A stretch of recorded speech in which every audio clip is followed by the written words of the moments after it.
د جملې زده کوو په الماني ژبه باندې. کله چې موږ چاته وایو تاسو د سم وخت لپاره پاتې کیږئ، اول په فارمل طریقې سره وایو. دا جمله په الماني ژبه داسې وایو: وی لانګه بلایبن زی، وی لانګه بلایبن زی. بله طریقه دا ده چې ان فارمل طریقې سره ملګري انډیوالانو ته استفاده کیږي. وی لانګه بلایبس دو، وی لانګه بلایبس دو، یعنی د سم وخت لپاره پاتې کیږي.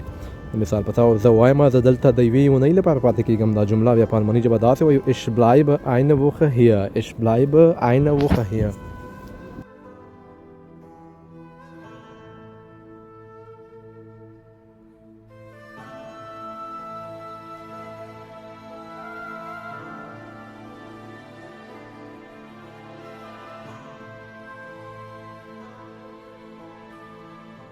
Ertuğrul Bey'imizin içimizde açtığı yara hala çok tazedir Turgut Alp.